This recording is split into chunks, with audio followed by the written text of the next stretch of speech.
রাজ্যের মাননীয়া মুখ্যমন্ত্রী মমতা বন্দ্যোপাধ্যায়ের কিছুটা দায়িত্বজ্ঞানহীন মন্তব্যের জন্য কার্যত মুখ পুড়ল পশ্চিমবঙ্গের এবং পড়শি দেশ বাংলাদেশের কাছে আরও একবার মাথা নিচু হয়ে গেল আমাদের। আপনারা জানেন বাংলাদেশে বেশ কয়েকদিন ধরে অশান্তির আবহ, সেখানে সংরক্ষণ নিয়ে আন্দোলন চলছে। ভারত থেকে যে সমস্ত পড়ুয়ারা গিয়েছিলেন তারা তড়িঘড়ি সেই দেশ ছেড়ে ভারতবর্ষে ফিরে এসেছে।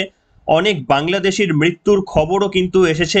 এই রকম যখন উত্তাল একটা পরিস্থিতি, তখন রাজনৈতিক মঞ্চ থেকে ২১শে জুলাইয়ের রাজনৈতিক মঞ্চ থেকে মমতা বন্দ্যোপাধ্যায় একটা স্থূল বক্তব্য করেছেন, যে বক্তব্যটা নিয়ে আপনাদের সামনে পর্বও এনেছিলাম।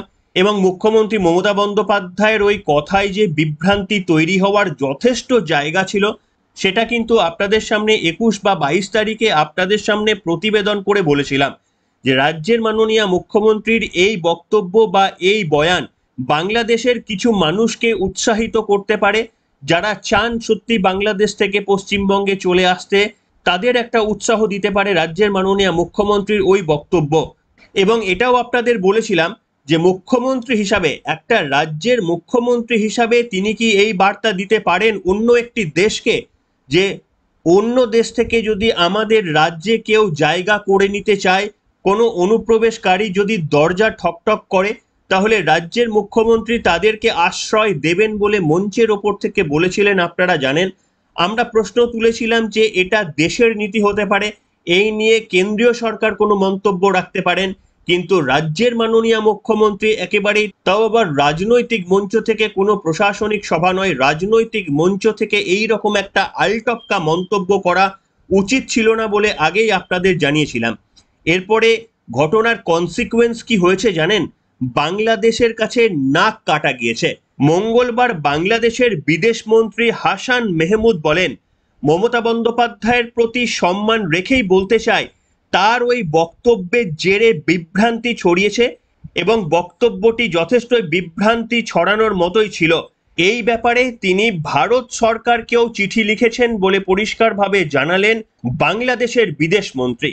আপনারা ভাবুন, রাজ্যের মাননীয় মুখ্যমন্ত্রী তার এখতিয়ার বহির্ভূত মন্তব্য করলেন এমনভাবে যে বহির্বিশ্বের, অর্থাৎ আন্তর্জাতিক একটা সমস্যার রূপ নিল, এবং যে আন্তর্জাতিক সমস্যার প্রভাব পড়ল ওপার বাংলাতেও।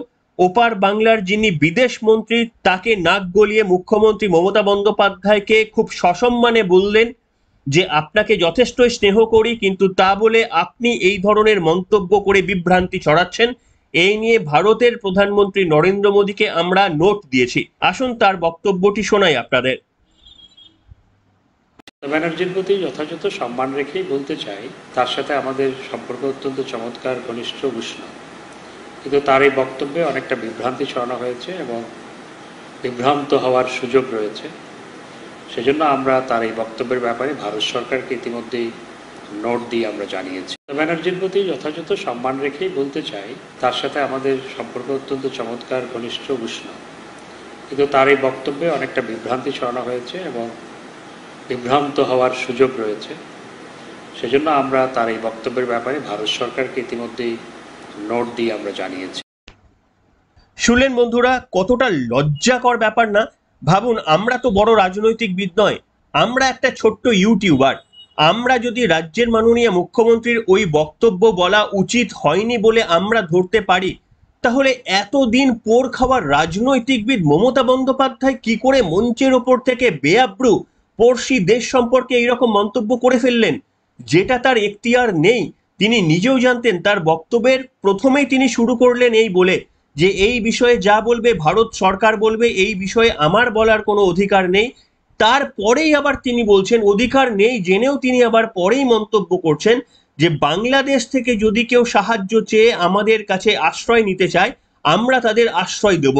এই বক্তব্য, অর্থাৎ পরস্পর স্ববিরোধী বক্তব্য মঞ্চের ওপর থেকে বললেন। একদিকে তিনি নিজেকে মনে করিয়ে দিলেন যে এই বক্তব্য আমার বলা উচিত নয়, ভারত সরকার বলবে, তার পরক্ষণেই বাবার ডিসিশন বলে দিলেন যে হ্যাঁ আমরা আশ্রয় দেব।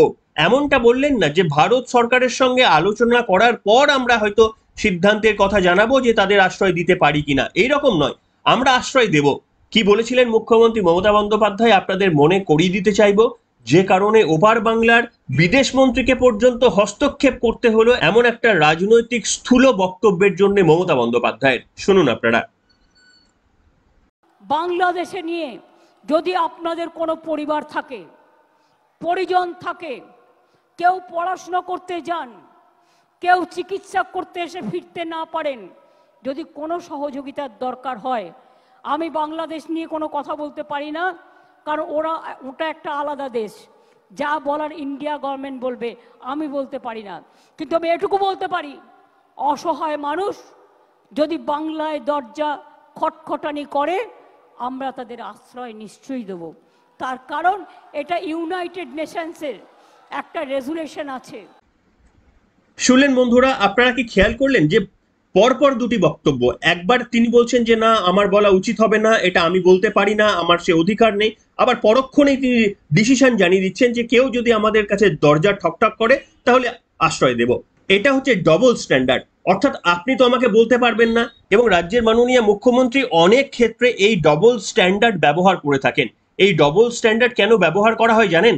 তার কারণ হচ্ছে, যদি এটা নিয়ে কোনো রকমের মন্তব্য বা পাল্টা মন্তব্য বাংলাদেশ থেকে না আসে, যদি কোনো রকমের উত্তাল কিছু না হয়, তাহলে মুখ্যমন্ত্রীর ওর ভেতরের যে বক্তব্যটা ছিল যে বাংলাদেশি নাগরিকরা এসে এই দেশে আসলে তারা তৃণমূলকেই ভোট দেবে, এটা সকলেই আমরা প্রায় জানি, সেইটা কিন্তু কার্যসিদ্ধি হয়ে যাবে।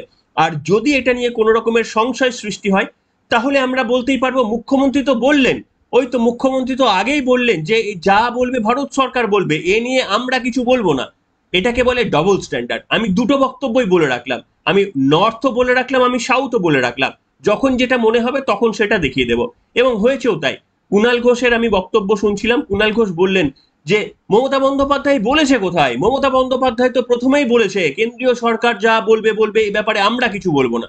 কিন্তু পরক্ষণেই যে মমতা বন্দ্যোপাধ্যায় বলছেন যে ডিসিশন জানিয়ে দিচ্ছেন যে কেউ যদি আসে আমরা জায়গা দেব, একেবারে বলে দিচ্ছেন যে আমরা আশ্রয় দেব, সেইটা নিয়ে কিন্তু কুণাল ঘোষ নিশ্চুপ। তার কারণ ওই ডবল স্ট্যান্ডার্ড, অর্থাৎ দুটো হাতিয়ারই দিয়ে রাখলেন, যখন যেটা দরকার সেই হাতিয়ারটাকে কিন্তু ব্যবহার করা যাবে। এটাই কিন্তু একটা রাজনীতির ধরন মুখ্যমন্ত্রী মমতা বন্দ্যোপাধ্যায়ের। আপনারা যদি খেয়াল করেন তাহলে এই ধরনটা বুঝতে আপনাদের অসুবিধা হবার কথা নয়। এবং আপনারা জানেন কিনা জানি না, রাজ্যপালও কিন্তু মুখ্যমন্ত্রী মমতা বন্দ্যোপাধ্যায়ের এই বক্তব্যের জন্য তার কাছ থেকে কৈফিয়ত চেয়েছেন, যে কেন তিনি এই ধরনের বক্তব্য বলেছেন তা নিয়ে তাকে জবাবদিহি করেছেন রাজ্যপাল। জানি না রাজ্যপালের তো কোনো বক্তব্যের হয়তো জবাব সেইভাবে দেন কিনা আমি জানি না, এই বক্তব্যেরও জবাব দেবেন কিনা।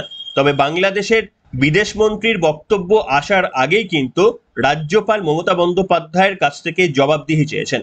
একটা ভাবুন, এত বড় সম্মানীয় পদে রয়েছেন রাজ্যের মাননীয় মুখ্যমন্ত্রী, এতদিন ধরে প্রশাসন চালানোর অভিজ্ঞতা, তা সত্ত্বেও কোথায় কি বলতে হয় এটা কি রাজ্যের মাননীয় জানেন না? এটা কি বিশ্বাস করা যায়? আমি বিশ্বাস করি না।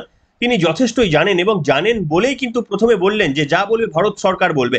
তারপরেই আবার একটা স্থূল বক্তব্য মেসেজ দিয়ে রাখলেন যে যদি কেউ আসতে চায় তাহলে কিন্তু পশ্চিমবঙ্গের দরজা খোলা। আরে এটা পশ্চিমবঙ্গের দরজা খোলার কোনো ব্যাপারই নয়। পশ্চিমবঙ্গে অনৈতিক প্রবেশ করতে পারে, চুরি করে অনুপ্রবেশ করতে পারে, কিন্তু যদি সঠিকভাবে প্রবেশ করতে হয় তাহলে ভারত সরকারের রীতি নীতি আইন মেনে করতে হবে। ভারত সরকারের বাইরে গিয়ে কোনো অনুপ্রবেশ ঘটতে পারে না, মুখ্যমন্ত্রী নির্দেশ দিতে পারেন না। এটা বোঝার জন্য মুখ্যমন্ত্রী হওয়ার প্রয়োজন নেই, একজন আপনি স্বাধীন মানুষ হলেই এই বক্তব্য বুঝতে পারেন। অথচ শুধুমাত্র ওই ভোটের দিকে নজর রেখে, যে বাংলাদেশ থেকে উদ্বাস্তু আসা মানে তৃণমূল কংগ্রেসের ভোট উপচে পড়া, এটাই হচ্ছে মেন এজেন্ডা। এর জন্যই জানি না এই যে বাংলাদেশে এই মুহূর্তে একটা গন্ডগোল চলছে, সেটা থেকে যদি কোনোভাবে কিছুটা ফায়দা পাওয়া যায়, যদি এই মুহূর্তে বাংলাদেশ ছেড়ে কেউ পশ্চিমবঙ্গে এসে থাকার চেষ্টা করেন, তাহলে আমরা রাজি আছি তাদের জায়গা দিতে। মুখ্যমন্ত্রী মমতা বন্দ্যোপাধ্যায়ের কতটা দরদি মুখ, ওপার বাংলা মানুষদের নিয়েও কতটা ভাবছেন, এই রকম যেন একটা প্রতিফলন দেখানোর একটা দৃশ্য। আরে দেশ, ভারতবর্ষ একটা দেশ, বাংলাদেশ একটা আলাদা দেশ, দুই দেশের দুটি নীতি। পশ্চিমবঙ্গে রাজ্যের মাননীয় মুখ্যমন্ত্রী এমন ভাবে রাজত্ব করেন, কোথাও কোথাও মনে হয় যে তিনি এটাকে আলাদা দেশ হিসাবে ভাবেন। এবং তার বক্তব্যেও অনেকটা ফুটে ওঠে, আপনাদের শুনিয়েছিলাম। মুখ্যমন্ত্রী বলেছেন যে একটা বক্তব্যে যে বাংলা চেষ্টা করবে যাতে হিন্দুস্তানের সঙ্গে সম্পর্ক ভালো হয়। সেই বক্তব্যটা আরো একবার শুনুন, বাংলা চাইবে হিন্দুস্তানের সঙ্গে ভালো সম্পর্ক বজায় রাখতে। মানে কি, বাংলা কি আলাদা দেশ নাকি? বাংলা কি হিন্দুস্তানের বাইরে নাকি? শুনুন মুখ্যমন্ত্রীর সেই ছোট্ট বক্তব্য। दोस्त को लेके आई हुई है। बंगाल का साथ मैं चाहती हूं हिंदुस्तान का रिलेशन अच्छा हो। अरे शुरुआत हुआ आपका लिए, बहुत सारे दोस्त को लेके आई हुई है। बंगाल का साथ मैं चाहती हूँ हिंदुस्तान का रिलेशन अच्छा हो। अरे शुरुआत हुआ आपका लिए। শুনলেন বন্ধুরা, আমরা বিশ্বাস করি না, তবে মুখ্যমন্ত্রীর এই সমস্ত কার্যকলাপগুলো কোথাও যেন মনে হয় যে মুখ্যমন্ত্রী হয়তো মনে মনে ভাবার চেষ্টা করেন যে আমি স্বাধীন পশ্চিমবঙ্গ দেশের প্রধানমন্ত্রী। এই রকম হয়তো একটা তিনি ভাবনা থেকে বলেন, তার কারণ প্রধানমন্ত্রীকে তো তিনি কিছু মানেনই না। কোমরে দড়ি পরাবো থেকে শুরু করে বিভিন্ন রাজনৈতিক বক্তব্যের নামে বিভিন্ন বক্তব্য বলেছেন, যেগুলো রাজনীতিতে বলা যায় কিনা প্রশ্ন উঠেছে। তারপরে 420 বলে আক্রমণ থেকে শুরু করে মানে কোন রকমেরই ভাষাগত আক্রমণ দেশের প্রধানমন্ত্রীকে করতে ছাড়েন না রাজ্যের মুখ্যমন্ত্রী। সেই কারণেই জানি না তিনি পশ্চিমবঙ্গকে স্বাধীন পশ্চিমবঙ্গ দেশ হিসাবে দেখেন কিনা, বা এটাই তার ইচ্ছা কিনা, আগামী দিনে এই দিকেই পশ্চিমবঙ্গের পরিণতি হবে কিনা সেটা আমরা বলতে পারবো না। কিন্তু রাজ্যের মুখ্যমন্ত্রী মমতা বন্দ্যোপাধ্যায়ের এই কথাগুলোতে ভারতবর্ষের যে নাক কাটা যাচ্ছে, এইটা বোধহয় মুখ্যমন্ত্রীর বোঝার বোধহয় অনেকটা দরকার হয়ে পড়েছে। তার কারণ বাংলাদেশের সঙ্গে পশ্চিমবঙ্গের ভালো সম্পর্ক হলেও সেদেশের দেখুন আপনারা, বাংলাদেশের যিনি বিদেশ মন্ত্রী তাকে পর্যন্ত ইন্টারভেন করতে হয়েছে মুখ্যমন্ত্রীর এই বক্তব্যকে নিয়ে। তিনি বলেছেন যে মুখ্যমন্ত্রীর সঙ্গে আমাদের ভালো সম্পর্ক আছে, কিন্তু তার এই মন্তব্য যথেষ্টই বিভ্রান্তি ছড়িয়েছে বাংলাদেশে। এটা কিন্তু একেবারে মারাত্মক একটা কথা। দুই দেশের রাজনীতির সম্পর্কের একটা টানাপোড়েন পড়তে পারতো এই বক্তব্যের জেরে, অশান্তির সৃষ্টি হতে পারতো। তাই রাজ্যের মাননীয় মুখ্যমন্ত্রীর প্রশাসনিক কর্তা হিসেবে বোধহয় তার যেটুকু এখতিয়ার সেইটার মধ্যেই দাঁড়িয়ে যদি কথা বলেন, তাহলে অন্তত দেশের দিকে তাকিয়ে একটা ইন্টিগ্রিটির কথা আমরা বলতে পারি যে ভারতবর্ষ হচ্ছে একটাই দেশ। এখানে রাজ্য অনেক থাকতে পারে, কিন্তু ভারতবর্ষ একটাই দেশ। আর পশ্চিমবঙ্গ ভারতবর্ষেরই একটা অঙ্গ রাজ্য। পশ্চিমবঙ্গ কোনো স্বাধীন দেশ নয়। মমতা বন্দ্যোপাধ্যায় পশ্চিমবঙ্গের প্রধানমন্ত্রী নন।